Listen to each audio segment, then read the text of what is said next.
Hi again, everybody. Welcome into episode number 10 of When the Game Ends. Mike Carmen, upper left. Carmi, good to see you as always. Co-host of the pod with myself and Jeff Lovecchio. He's the second Western Michigan Bronco that we've had on. Danny DeKaiser, the other. Jeffrey, good to see you. It's been 4.5 years, and you are absolutely crushing it in business and in life. Thanks for coming on, man. What's the latest and greatest in your world? I'm guessing the daughter. Yeah, I appreciate it, man. I can't believe it's been since COVID, since Voldemort Yeah. 19, since I've seen you. It's wild.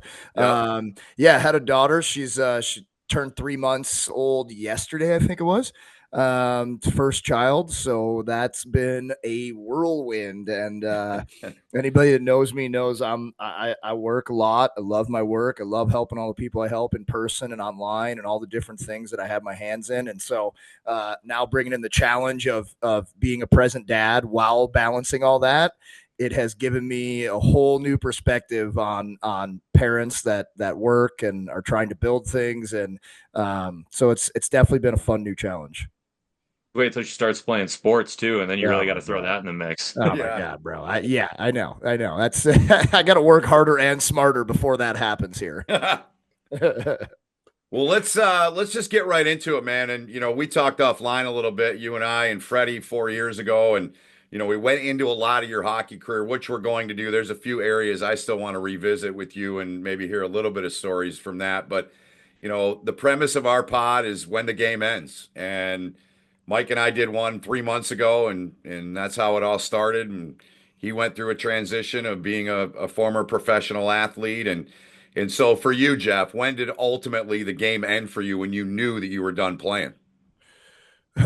Well, what actually what actually kind of sucks in my situation. So I went to Western Michigan after my second year. I probably should have left. I decided to stay one more year. I had a lot of teams that wanted to sign me, so I signed after my junior year. And go to the AHL to finish the season out. I come home in the summer and I fall into the boards going full speed, knocked out, lose memory, terrible concussion, really bad neck injury, all this stuff. And I didn't play hockey for a year and a half. Thought I was never going to play again. I wound up getting to play 9 more years pro after that, but honestly, like, my career kind of ended right there. I was never the same again. Hmm. Um, I feel super fortunate that I got to play 9 years, but I was never the same player. My head, I was always worried about my head. Like, I was dizzy. Like, I probably shouldn't have been playing. Like, but I gave my whole life to the game, and there was no effing chance that I wasn't going to try. And I racked up a bunch of more concussions after that bad one. But I played 9 more years professionally. So honestly, for me, even though I played 9 more years, like, it kind of ended right there. Sad to say, I was never the same, but it really ended after the 2017-18 season. So probably was like, maybe March of 2018 was my last year playing in Europe. Yeah, I want to jump into the concussion stuff with you too. Real quick before that, I was just looking up. I was joking around with Benny before this. I went on Hockey DB first to look up, kind of the numbers and everything. And the way Hockey DB read, played 12-13, didn't play 13-14, played 14-15, didn't play 15-16, 16-17, and then That's back in hilarious. 17-18. I'm like, there's no way that's right. Yeah. Then I went on Elite Prospects and then I was okay. There's the gaps in the career over there. But where was your favorite spot over in Europe? I've heard from guys that the Austrian league EBL, right, that you played in is amazing. I've heard Italy, although maybe not like the best hockey, but unbelievable experience there. And then you played in the Asian league. So where was your favorite spot over there? Well, I'd say your first problem is going to Hockey DB. That's a bender move, bro. Everybody goes to Elite Prospects now. I like it. Like, You're firing bombs. I've known you for 10 minutes and you're firing bombs. I like it. exactly. Yeah, Hockey DB is embarrassing. Yeah, Elite Prospects is where it's at. Italy was tough for me, man. That was the year of the lockout, so it was actually a really good league that year. Most teams had 10 imports. You could have seven, but like every team had like multiple Canadian, Italian, American, Italian guys, and the almost the whole Italian team was made up of Canadians and Americans. They weren't actual Italians. It's probably like 60-40 guys who had passports. So that league was money that year. But I played in a town of 750 people. Did not know that when I signed. My first year going to Europe, signed late, was just kind of like, I'll take whatever. Terrible on my part. Shouldn't have started in that league. Like, I'm an idiot. I didn't know what I didn't know, and I just took a contract, and it was so dumb of me. But luckily, the league was pretty good that year. But Well, real quick, before you keep going, I want it for guys, people that are listening, like I want to talk about, I want to just point out what you just said, that it really matters in Europe which league you start in. Like Oh when you yeah, go over there for your first, because they don't know anything most of the time. When you come over, you're an import, they expect you to score, and that's all they care about. And if you don't go to the right league right out of the gate in the right situation, you're putting yourself behind the eight ball immediately over there. bro, 100%. Like, I was coming off of, two NHL contracts and in the AHL for most of the last 3 years, 2 years straight. Well, 3 years, was injured 1 year, and then 2 more years, and then up and down that last year.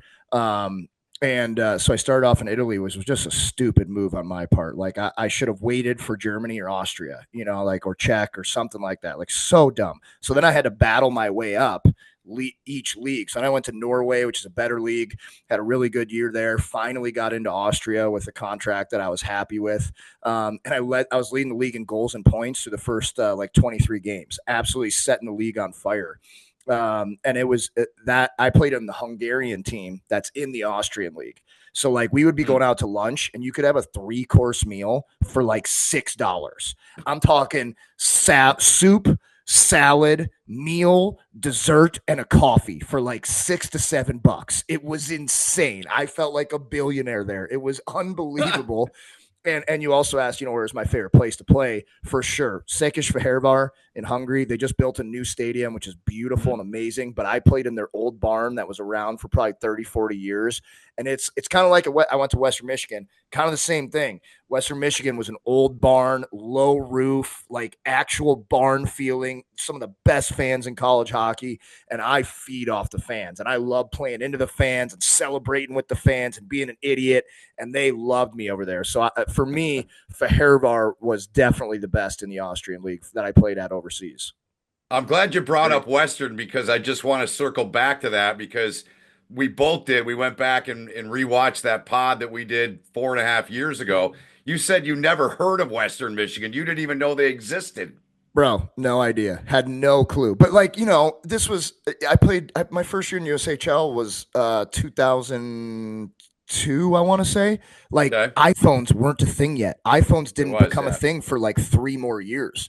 The internet was like still pretty new. You could see guys were committing and stuff. But like when I was my OHL draft year, I played up in Sarnia when I was like 15 or 16. We had a tournament there and I got MVP and my name went in the NHL Hockey Hall of Fame for getting MVP of this tournament. I had never heard of the OHL. I didn't know what it was. Sarnia called me. They're like, we're going to draft you first round. I'm like, what's the OHL? And I'm talking to my parents and I'm like, they say that like you can't go to college. And my mom's like, oh, no. You're going to college. Tell them you can't go. And it's like, you look back and it's like, well, if I would have just played the game and I would have had on my resume drafted in the first round of the OHL, like what an idiot, but I didn't know what I didn't know. And again, yeah, I had no idea who Western Michigan was. I watched one of their games, I watched one of their games on TV on Fox Sports Detroit that my billet had on satellite the week of my visit. And I was like, holy crap, look at all those fans. I've never even heard of this school. Went there, fell in love with the campus, committed on the spot. Funny, you're talking about juniors. So I texted one of your old teammates that I played with at school, Evan Kaufman. And I go, great man, dude. Great man. Hey, there's a mutual respect there because he said the same thing about you. But I was like, hey, dude, I don't really know this guy. Can you give me some dirt on him? And he goes, I don't have much to say. He goes, I think we were line mates for most of our time there, enjoyed our time, like good dude. But he goes, you do have to tell him he was absolutely scared shitless of Mike Hastings. Ah, God, wasn't I ever, bro? Was I ever? And we all know Hasty on here. So I had him for 1 year in college. Oh, did you? I just saw him Friday. I just did his game Friday night. So, well, I mean, back then the way that a lot of coaches treated players was like the military. Like I got more real drop the gloves fights in practice in 3 years in Omaha than I got in my entire hockey career combined. Like that was you're late, they'd look at me and be like, Vex, go fight him. I'm not a fighter. I'm like, guys, why are we saying Vex go do this? Like, but it was like you had to step up. And I was a huge puss when I went to Omaha. I was a skill guy, and then I wasn't skilled enough to play in the USHL. And you know, it was the hardest 3 years of my life. I always thought I'd have a heart attack by 40 for you know what I had to go through there. However, I don't think I signed in the NHL. I'm not the captain of Western Michigan as a sophomore if I don't play for Hastings. So, you know, there was good, there was bad, there was more good than bad. He taught me the details of the game. And the only reason I got paid to play 10 years is because of the details that I played within my game. So, but Kaufman, what a guy. Yeah, it was awesome because I'm north-south, he's east-west. We played really well together. I could see that. Yeah. And yeah, just with Hasty real quick, like, you know, I say that too when I'm joking from Koff. I loved having Hasty as a coach. Like, you talk about a guy who was passionate and cared. Now, I had him as an assistant coach too, so probably a little bit way different than as a head coach. You didn't have Hastings. Don't even pretend you had Hastings. If you had Hastings as an assistant coach, you don't even know him. All good. It was all good. No, yeah. I loved Hasty, and I enjoyed it. I was sad it was only for 1 year. I had a great experience with him, and you know, learn a lot from the guy. Yeah, his details, especially back then. Like on my podcast, Hockey Think Tank, we got over 2 million downloads. What's up? All we talk about are the details of the game, and they're things that I learned in 2002. Like he was way ahead of his time with his attention to detail. There's no doubt about it. Sure, I agree. Good stuff. So let's circle back. Let's go back to what we talked about there, kind of when you knew it was all over for you, Jeff, and you know you kept playing. And take us back to those moments, man. Like, how much doubt was there? Like, did you still believe you could do it? Obviously, you did it, but like, what were some of those moments like when you're dealing with that year and a half where you really couldn't play, man? Yeah, I mean, I didn't work out for like 8 months. The only reason that I got to college hockey is because I was a freak off the ice, which gave me the upper hand on a lot of guys on the ice, mentally and physically. The only reason I signed in the NHL because I was a freak off the ice, and for me not to work out for 8 months, like it was very hard. It was very lonely. It was very hard. I was embarrassed, especially the way it happened. Like just a freak. It wasn't like I got knocked out in a fight or I got murdered or like it was like I was skating full speed down the ice. I went to stop at the goal line. I hit a bump on the ice because like the ceiling used to drip at where I grew up here in St. Louis because it's so hot in the summer. And I hit this huge bump on the ice, went headfirst on the boards, and you know, everything I worked for my whole life, it kind of started slipping away. I still had a chance. Like, don't get me wrong, but I was never the same. I was unfortunately, no matter how much I wanted to be, I was never the same. You know, and it was really tough, but I gave myself a shot. I came back. I finished that season where I missed the whole year. The concussion happened in July, beginning of July or ended maybe the last week of June. I didn't practice with the team until the last 2 practices of the regular season. And like, yeah. And I got 2 real practices in, which was really cool. It sent me off into the summer to like be confident and be like, okay, I'm going to go after this. I'm attack this. I was only allowed to play 10 games per my insurance policy, or 9 games. If I played the 10th game, I could never be covered for concussions again.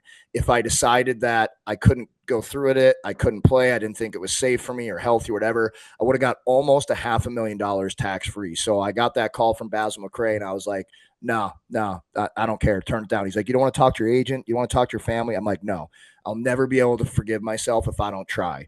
And I won testing for the Bruins after missing a year and a half, and they played me in 5 preseason games. The next year I played in 2. I was the last cut 2 years in a row. I started my first year after missing a year and a half with an A on my jersey in the AHL. You know, like I had my chance, but like I didn't tell anybody. Nobody knew. Like I was scared every game I was playing. If something like I remember being in the shower in Providence alone one day, the first year I was healthy back. And I remember I was taking a shower and like I backed up too far and the where the water comes out, whatever that is, the head of the shower, barely grazed my head. And I went into like a fetal position in the shower. And it wasn't me. Like my brain did that to my body, like just barely grazed it. And I just went bam. And I was like, what the hell just happened to me? Like, I didn't do that. Like, my brain was trying to protect itself, you know? Yeah. And that was wild, man. And you know, I dealt with that for 9 more years, every single day, and I played in front of the net on the power play when I went to Europe every single game. Yeah. So slap shots at my face, and I took a couple shots in the face and lost a fight and elbowed from behind in the head. And, you know, but like, I loved the fucking game, and I did everything I could my whole life to make it to that point. And I don't blame anybody. I made those decisions myself. I knew that there would be consequences later in life, and I was fine with that. Just for the shot to try and play one fucking regular season game, you know? And I was able and earned 7 games in the NHL preseason, and I had 2 goals, assist, a fight, and I hit a guy to the fucking glass. You know, I just kept getting concussions, and I wasn't the same player. And I did get my name on the game sheet 2 games in playoffs after my first year. I don't have those fucking sheets, which really makes me mad. I thought I grabbed them, but stuff I didn't. You wish you'd kept, like, now is crazy. I think about that stuff too. I know, man. It's like, damn, dude, like, especially with everything I went through, I really wish I had that with my name on there, you know. And there'd be people online who are idiots who don't get it and chirp you, and like, dude, I don't care. You don't know what I went through to get that fucking name on that game sheet. You have no idea. I went through hell to do that, you know. So yeah, man. So it was tough, but you know, I know a lot of people that are in my position that had career-ending injuries or whatever, you know, like twists of fate that were shitty and kind of change their career. And I know too many guys that find themselves in a bottle or are super depressed, or it's all they think about, it's all they talk about. I wouldn't be doing what I'm doing now if I would have made $10 million in the NHL. There's no way, you know. And so, like, I use what my story and you know, what happened to me, what happened for me, to push myself to try and help as many players as I can learn the things in the gym that allowed me to even get that opportunity, you know. And so that's what fuels me now is if I can help anybody reach any goal, it fills a little bit of that hole in my heart that I will always have from my hockey career, you know. Carmi, that's incredible, man. That's cool that sorry, Ben, you want to go or you got me?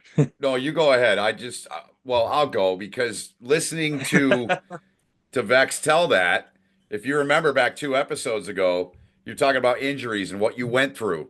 Blake Jeffrion's a guy that said to both of us, you need to get Jeff on. Do you know Jeff? I said, I've known Jeff for almost 20 years. And look what he went through. I mean, 24 years old. I mean, yeah. And I like the way you said that about, how did you exactly say that? Not what happened to you, just the way what happened to me, what happened for me. Yeah, you know, and it's kind of, I believe in a saying called don't be a victim, be a victor. And that kind of ties into that, Jeff. Yes, go ahead. 100%. 100%. Yeah. Yeah, I was just going to say that's incredible that you've been able to channel that. And that's, you know, a little bit what we're trying to do here in a different way, right? You're giving people the physical tools to chase their goals, and we're trying to provide stories and things that people can relate to about what happened to them and know that, hey, no matter what, the odds of you being the only person who ever gone through that are pretty slim. Like, you're going to hear other athletes talk about a similar experience, whatever can click for you and help. I mean, that's what we're trying to accomplish here. So that's really cool hearing that you've channeled that into what you're doing now. I did want to ask you that, you know, with concussions, you know, when we were coming up, and I think you were maybe 2 years older than me, 3 years older than me, but regardless, same time frame, concussions weren't getting diagnosed properly unless you really got messed up. So, and I heard you say something that resonated with me when you did your last interview with Ben, which was, you know, if you ever have a concussion, don't mess around with going to a general, you know, doctor or whatever, go straight to a concussion specialist doctor. So going back to when it happened to you, what was your process of who you were seeing? What finally clicked for you to be like, I can play again, even if I didn't feel 100%? Yeah. No, that's a great question. I mean, when I had my bad concussion in 2007, that was already, I want to say, my 5th concussion, but I'd never had a bad one. Like, I had one in the USHL where I missed 2 games. I had one in the USHL my first year where I got knocked out in a practice fight, but I was playing the next day, you know, like completely knocked out, like hilarious. Like, I'm on the bench. You got your bell rung. You got your bell rung. Yeah, exactly. I finished practice. I don't remember a thing from practice, you know, like, so stupid. But yeah, never go to a normal doctor. They have no idea what they're talking about when it comes to concussions. They don't have an idea of what they're talking about with a lot of things. They know a little about a lot. They don't know a lot about specific things. So like general MDs, not a huge fan of unless you like, stub your toe or you got a nasty cough or something. Other than that, so I was going, Boston told me that I could live in Boston and stay there until I was healthy. And then I could go down to Providence and start playing. But I was like, no, I'm going to be fine. Like, I'm going to be fine. I'm going to be fine. Like tomorrow, I'll be fine tomorrow. I wasn't fine tomorrow. So for the first, like, I don't know, 4 to 6 months of that season, I would drive from Providence to Boston, 45 minutes. I'd go to the rink in the morning, sit on the couch, say hi to all the guys walking in, some that I knew from playing with the year before at the end of my college year, some that were new guys who were all like, who is this guy who's just like sitting on the couch, like, you look fine. And I'm like, dude, I almost threw up driving 4 minutes to the rink. Like, I'm not fucking fine. Excuse my French. And then I drive 45 minutes to Boston, and some days I'd have 2 doctor's appointments. Some days I'd have 3, some days I'd have 1. I saw, the best neurologist at Mass General Hospital, who didn't really do a good job with me, honestly. Actually, that kind of messed me up a little bit. It wasn't until I called Boston and I said, hey, my dad has been calling these doctors at Buffalo. There was a concussion specialist doctor in Buffalo who took time out of his day multiple times to talk to me on the phone, talked me off the ledge, helped me realize like I could get better. This wasn't going to last forever. And it was between going to see this guy in Buffalo, who unfortunately I can't remember his name, and Dr. Mickey Collins, who Crosby saw, I think Bergeron saw, Savard saw, all these big names saw, and he created the baseline test. I'm sure you took that when you were playing, the thing that can easily cheat. I cheated it my whole career. But I paid when the team went on a 2-week road trip. Providence Bruins went on a 2-week road trip. I paid to fly myself out to UPMC, University of Pittsburgh Medical Clinic, to see Mickey Collins. And they told me some stuff. They gave me some medicine. They taught me some stuff. I instantly started implementing what they told me. And within 2 weeks, I had more progress than I had in the previous 6 to 8 months, 7 months, whatever it was. And I was like, oh my God, man, if I would have seen these guys right away, I might have only missed a month or two, like who knows? I mean, it took me like 3 months after I saw them to get back to skating like on my own hard. And by month 4 or something, I was practicing with the team. So I was like, man, I've been doing like all these doctor visits and not making a lot of headway, not making a lot of room. And I see this guy, and in 2 weeks, I've already made more progress than I have in the last, whatever it was, 4 to 6 months. So like going and seeing a legitimate concussion specialist, if you have a concussion, is everything. Don't even waste your time going to a normal doctor. If you know you have a concussion and it's not one where you feel better in a day, look up a concussion specialist and see the people who can actually help you. Yeah, and that story kind of relates. Ben, I just have one comment to add on to that is I grew up with Kyle Oposo. And so we played together all growing up. And then his story, out for, better part of a year and a half, whatever it was. It was a long time.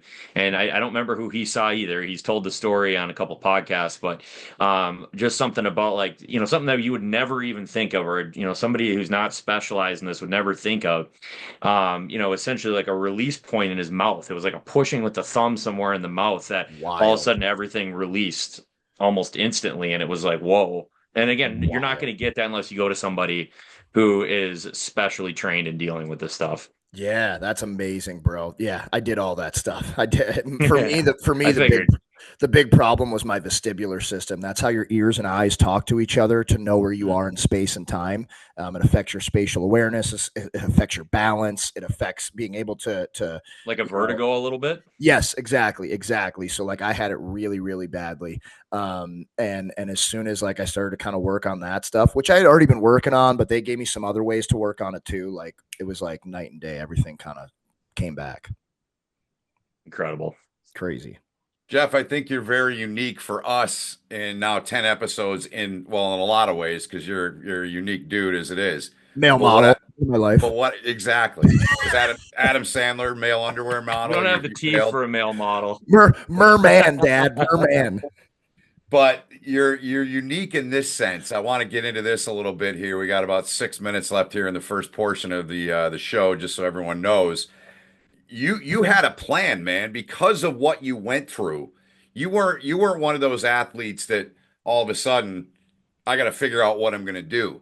I mean, talk to that. And where did that start? Like, why did you start doing that at such a early portion of your career when you were still playing? Yeah, I mean, honestly, my first year in USHL when I was playing for Hastings, I had a freak injury that year too, where I got hit dumping the puck in, and from the hit, I got hit so hard into the boards, and my legs were kind of like split, like I was shooting the puck in. My groin tore off the bone, and Ooh, teams are cheap. They didn't get me an MRI. If they would have got me an MRI, would have known what it was right away, could have rehabbed it. No, didn't yep, get me an MRI. Got me, X-rays, which don't show anything. yep. So all I could do, Bill Nervig, unbelievable, I believe he's in the NHL now, athletic trainer. All we did was work out every single day, 93 straight days. I did not miss a single day. 7 days a week, I worked out. Before that, I kind of like lifting weights, but that got me super into training because when I came back and played in the first round of playoffs in USHL after missing the entire second half of the year, I had more confidence than I'd ever had in my whole life. And it was strictly because I had gained weight, I had gained muscle, I put in the work, and I knew because I put in the work, that built inner confidence. Like nobody's as strong as me going into the corner. Nobody's been through what I've been through over the last 3 months. And it changed my whole freaking life. And so from then on, I started loving bringing teammates with me into the gym. Like, hey, try this. This worked for me. Hey, do this. When I went to Western Michigan, I knew that I didn't want to stay there for 4 years. My goal was to sign in the NHL and leave early. If I told anybody that, they'd laugh in my face. Good, more fuel for me. But I Yep. did exercise science instead of business so that I could learn about my body, so that I could train smarter and harder and become a better hockey player. And then, just happens that I was just like, well, back then it was still, early mid 2000s. Not everybody liked lifting. Not everybody liked working out. And I was like, I'm not that skilled. So this is my way to get better than them. And then I got into nutrition. And then I got into sports psychology. And then I got into recovery and sleep. And I was like, oh man, if I start getting 1% better in all of these different areas, I'm going to be like 5% better. And if those guys are all 3% better than me, well, now I'm 2% better than them because I'm grabbing all these things from all these different areas. And I just fell in love with getting better and trying to do everything I could to try and make the NHL. And so, like, even before I had my injury, I knew that I wanted to train hockey players at whenever my career was over in some way, shape, or form. That's incredible. You talk. It really Benny is. and I talked about this in our meeting before, and we wanted to bring this up because, to your point, 99% of us that come into college are A, we're motivated by hockey first, and B, we're going to take whatever, a business degree or whatever, just to, because that's what everybody's doing. And you Right. went the other way and thought about not only something that you were already interested in, but you're like, hey, what can I do when I'm in class that's going to help me become a better hockey player? And I've never thought about it from that perspective. Man, you were definitely a one of a kind there. But like, Impressive. it was out of necessity though, man. Like ask Koff. Like Koff and I, we had a sick year. We were blue line. It was me, him, and Trevor Smith, who wound up playing in the NHL. Unbelievable Oh, yeah. player at UNH. Unbelievable guy. We had great chemistry. Smitty, absolute sniper. Koff, absolute dish, could score, could do everything. Me, north south, go to the net, create traffic, meet, try to get it off my stick as quick as I can, let them do the shit. So I just was like, man, my only ticket to getting to play in the USHL, to getting to Division One hockey, to having all these NHL teams interested in me is I've got to be in better shape and be in the third period. Everybody's dead tired, and I'm not. Down low, I'm able to fucking spin around for 30 seconds off the D-man and keep control of the puck because I'm in better shape than everybody. It is the only reason. And luckily, I realized that, and the confidence that came with the work that I put in off the ice was there was nothing in the world that ever gave me confidence like me being in way better shape and being more jacked than everybody else. so so I just knew this is my ticket to be able to stay at this level and maybe make the next one. Yeah, so I mean, all that stuff is just you being one step ahead and taking one step further. You always hear stories about guys that, are motivated and work hard and train. I mean, everybody's working hard to some extent, right? But you took it one step further. So that's awesome, really impressive. And that actually leads me right into what I wanted to ask you about. You were talking about cross training with rollerblading prior to going to training camp. And the last time you were in an interview with Ben, I thought that was interesting. So I'd Yep. love to hear your thoughts behind that. And also, what's your training philosophy? Because as you know, more than anyone right now, there's a million different people trying to train different ways and do different things. And what are you finding the most success with for hockey? or for hockey players, I guess. I just think guys need to get off the ice after the long season, especially pro, where you're playing 80 games, 82 games, 60 games if you're in Europe, like whatever it is. Like you got to get off the ice. And I think rollerblading in the beginning of the summer is like it's kind of novel, like kind of brings you back to feeling like a kid. And I think too many times people don't realize like the importance of the emotional connection, the spiritual connection with your training, with your workouts, having fun. I mean, if you guys, if you talk to anybody that's ever trained in my gym, like we have fun every day. Like I push these guys. Like I don't know anybody who works as hard as we do in my gym. I don't know any single person that's in the hockey world that works as hard as we do. But we also have fun every single day. We battle, we wrestle, we box, we play handball that's like full contact. Like we go freaking hard all off season long. My philosophy is make a better athlete. I'm an 85. What are you, Carmi? 80, 80, 88. 88. So probably still, yeah, for sure. When you were coming up, well, were you at Minnesota? You had Cal? Dieter, yep. So I mean, you had one of the best guys in the whole world. So your experience is probably a little bit different, but like even guys that I train now, still they go to school. I had college guys home this morning in the gym, and we're talking. I'm like nonstop, like barbell benching and barbell back squat and barbell traditional deadlift, and it's like those things can have a place in time. I personally don't use any of those exercises. I think dumbbells are better for your joints. You can articulate, you can rotate, you can move. I'm a huge fan of unilateral training over bilateral. Unilateral means basically one limb at a time. Bilateral is both. A bilateral squat pattern would be like a barbell back squat. A unilateral squat pattern would be like a rear foot elevated split squat or a split lunge, something like that. I just think that those have so much more transfer to sport, especially hockey, because when we do anything in hockey, we're almost always on one leg, right?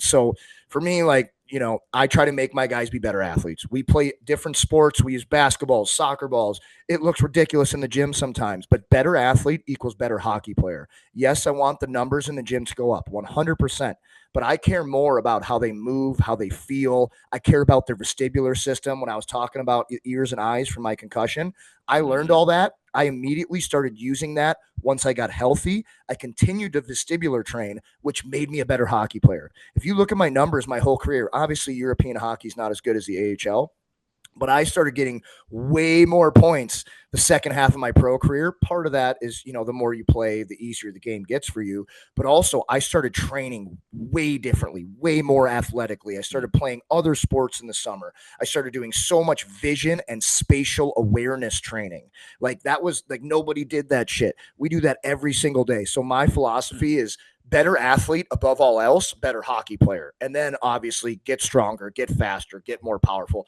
That is all a piece of it too. Yeah, real quick, Ben, and then you can go. But I wanted to comment on that because it's funny because in today's dynamic, you hear more and more about the younger generation. You can't get them off the ice. Like they are on the ice so much all the time. They don't take breaks. And when I say younger, I mean even the guys coming up through high school and juniors in college, like they just want to be on the ice constantly. So that's interesting to hear you tell the other side of like getting them off the ice and pushing them to be off the ice. I don't know if everybody's doing that right now. Yeah, it's tough. It's tough. And you're right. You are 100% right. Every year, guys want to be on the ice more and more year round.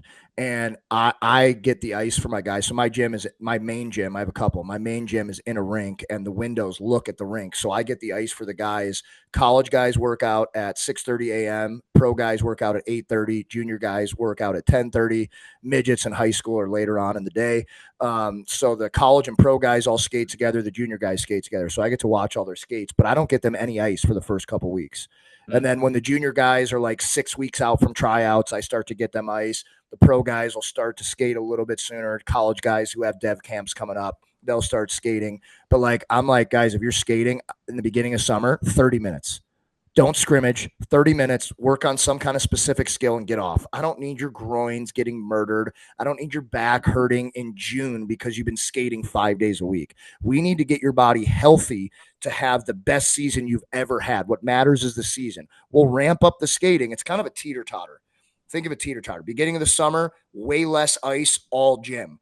As the summer goes on, the teeter-totter starts to shift. And then at the end of the summer, I've had to change my programming because guys are skating 5 days a week way sooner. We didn't start doing that until like 3 weeks out, 4 weeks, 5 weeks out. Now they're like 2 months out. They want to be skating 5 times a week. So I've had to change how much volume and intensity we do in the gym based on guys wanting to skate more, which I don't love, but if they're going to do it, I have to change my philosophies a little bit to reflect that.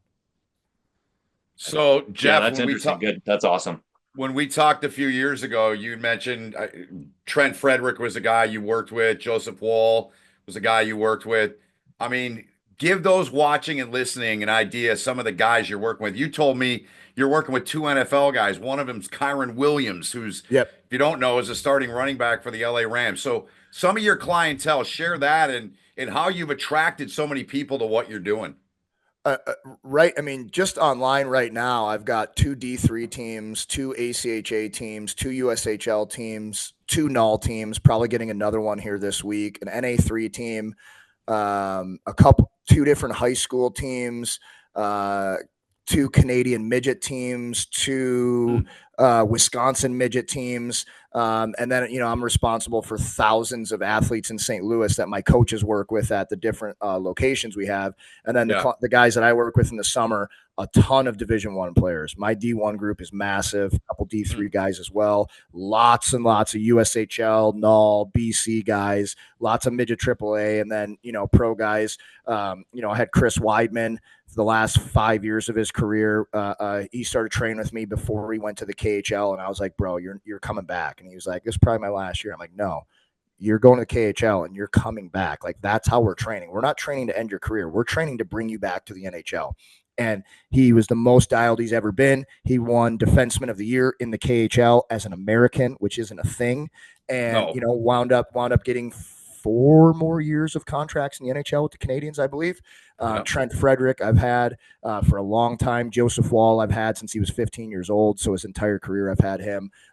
Josh Dunn, I've had, 3 out of the last 4 years.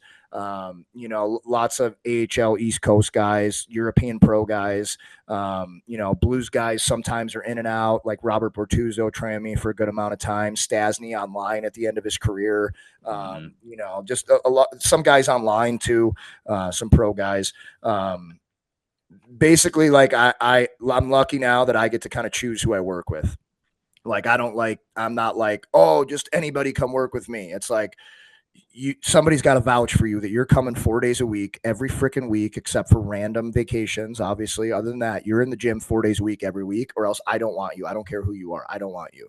That's just how it goes in my gym, because I know I can help and I want to help and I want to do more than just the physical as well and help them with their mental state, their emotional state, things like that. Because they're all things that I struggled with and we all did. And after you go through those things, you learn better ways. And because of my podcast, and I've had on all these unbelievable people in the hockey world that I have learned so much from, I'm able to, help them with their sports psychology pretty well too.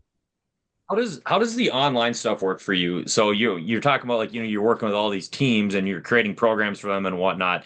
Like, are they coming out to see you in the summer for a period, like in person, to get like the lay of the land on like all the stuff they're doing, right? Because otherwise, who's watching their technique? Yes, they have their own strength conditioning coaches or whoever's helping them, but they're not you. Well, that's the thing. They're not your exercises. Right. That's the thing. They don't have anybody. So what happened was I was talking on my podcast, was it the COVID year? It must have been right after I started doing online training for my off season and making it available to anybody during COVID.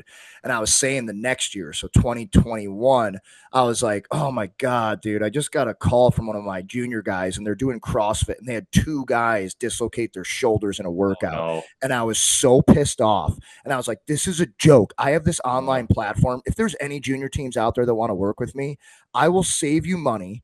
I'll write the programs. I will base it completely off of your schedule. All you have to do is send me the schedule. I'll know when you're practicing. You can tell me, hey, we need an off day, whatever. I'll be in constant contact with you guys. And it will be way cheaper than you hiring some idiot in some small city who has no idea how to train hockey players in season. And Tri-City Storm called me like the next day and I started working with them and they won the league that year.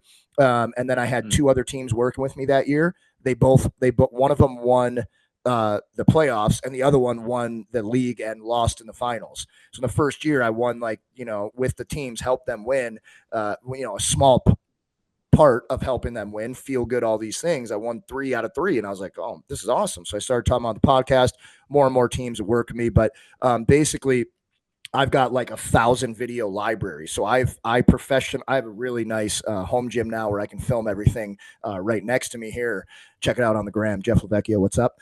Blue check mark. And and so I can film anything right away, send it out. So I coach the videos like they're there with me. Now, would it be better if they had a strength coach there? Yes. But in Kearney, Nebraska, you don't have any elite strength coaches that you want to be working with your team. So the guys can message me in the app anytime, send me videos for form checks, any questions they have, I'm there. I offer Zoom calls to every team, and I'm charging way, way, way, way below what I should be charging. Because my goal with this, I know junior hockey, I know that a lot of these teams don't have money. And a lot of them are working with trainers who have no business working with that level of hockey player. Mm-hmm. So this is the next best option, and it's helping the team with, not spending $1 gazillion on a strength coach. Well, on the flip side, too, you're making it more affordable for them. And again, the tight budgets at the younger levels for sure. But you're going to get more business that way, right? And so it ends up, kind of coming out in the wash anyways, I feel like, for you. Yeah. I didn't start doing it for the money. Now my online business does well. But like, I was just like, dude, I hate CrossFit. I freaking hate it. And all these junior teams, especially null teams and lower NA3 and all USPHL, they were all going to CrossFit because those people are idiot. No offense, but offense. They're idiots. They don't know what they're doing. They're having the kids run a mile, hang clean, back squat, run a mile. And it's like Wednesday. They got a game Friday. So what are you doing? All these kids are getting hurt and they're not developing. And like, dude, my whole thing is like, I want to help everybody develop the way that I did because they're all more skilled than me. And I'm like, dude, if you just do the shit that I did, you're going to be way, way better because you're more skilled and you'll be able to apply that skill more than if you're just going in the gym being an idiot. So it was more about just the impact, and it's been really cool. This is year 4 or 5 now doing it. It's awesome. So we know you're a busy guy, and we got about 3 or 4 minutes left here. So I'm going to ask the final question that we normally ask here. It's kind of like when we start, typically we ask that when the game ends. And like one of the things we'd love to hear from all of our guests, and I know you'll have a great take on this, advice to those that are going to or maybe going through that transition of leaving the game and getting into something else. What do you say to them, Jeff? Yeah, well, first and foremost, like, give everything you fucking have to the game. Everything. Because if you don't, you will be the guy on the bar stool at 35 or 45 looking back being like, damn, dude, I didn't reach my potential. Damn, if I only would have went to those Saturday workouts. If I only would have drank one less night a week. If I only. I know so many of those guys. I have no if I onlys, which I think is the only reason I haven't blown my brains out with what happened to me, honestly. Like, it would be so hard for me to look back with working my whole life and sacrificing and doing all these things, if I hadn't done all of those. And so I can look back and be like, look, I did everything I could. I couldn't change some of these circumstances that happened or whatever, but I'm at peace with everything I freaking did. And I'm very proud of what I was able to accomplish, especially with my lack of skill. So number one, give everything you fucking have to the game, because also that will teach you how to be successful in life after hockey. Number two, whatever you're into, start networking. Your net worth is your network after hockey. Like, especially if you're in the NHL or the AHL, network your freaking ass off. I've guested on like 200 podcasts. I don't say no to a podcast because you never know what these relationships bring, and what kind of friendships or business or anything, like that could, you said Jeffrey said to come on here. I'd never met Jeffrey until he came on the podcast. I knew who he was. We have a lot of mutual friends. Like, you never know what these things lead to. So network. And if you know that you're interested in something, start shadowing people, network in that realm, and just ask to shadow. Hey man, I just want to come by and learn. And just, is it cool if I kind of, sit in on a day or a week and see what that's like? you'll get to know, do I actually think I could do this 5 days a week, for the next 20 years after my career? Or no way. That is not what I thought that was. No chance I want to do that. So you get to start to like get feelers. Also, you'll see what the real world is like. The real world is not pro hockey. Pro hockey is the greatest dream that I have ever lived, and I got to live it for 10 years, and it was unbelievable. But as soon as I finished, and I don't want to be a normal person. I want to impact millions. I don't want to impact just St. Louis. I want to impact millions of hockey players and help millions of normal people just work out and love training and live better lives outside of the gym.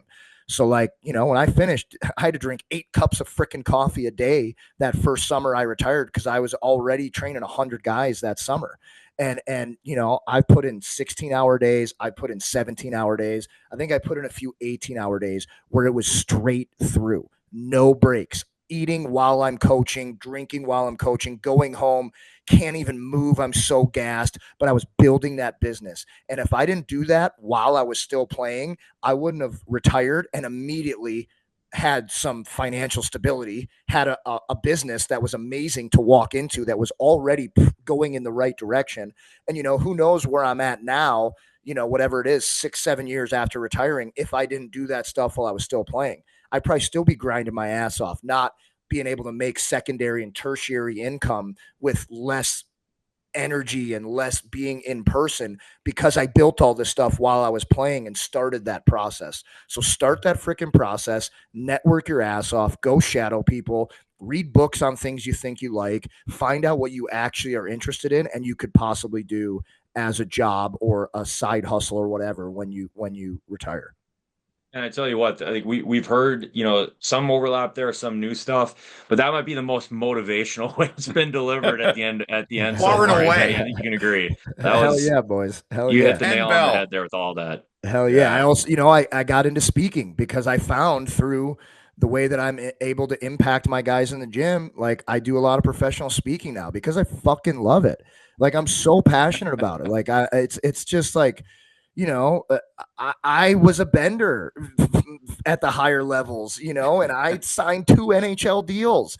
I got paid a bunch of money to play a kid's game because I outworked everybody. I outsmarted guys. I outcared guys. So all of you that have skill, that have way more skill in whatever avenue we're talking about, if you just start to apply those things to your life, you're going to be successful, especially in today's day and age in America and Canada, where everybody's mentally weak and they want everything easy. So if you got some sack, you're going to be successful. You just got to like apply these things that made us what we were as hockey players. Real quick before we let you go, Jeff, because we know you got another show to do and we're getting close to the end here. Go ahead and plug where your socials are and where people can get in touch with you if they need to or want to. Appreciate it. My website is gmbm.com. GMBM stands for Give More, Be More. That's my clothing line. I've got it all over my gym. That's my website. And then just my Instagram. I just tell people to go to my Instagram. It's my name, at Jeff Lovecchio. The word love, I'll come up. I'll be the hot guy without a tooth and a blue check mark. Great to see you again, brother. It's been great knowing you all these years. I can still see you flying down the wing at Western, man. Right, Good to see baby. you. Yeah, thank you. Thank you, guys. Appreciate you. All right. For Jeff Lovecchio, Mike Carmen, Ben Holden saying thanks for watching episode 10 of When the Game Ends. We'll see you next time with an all new edition.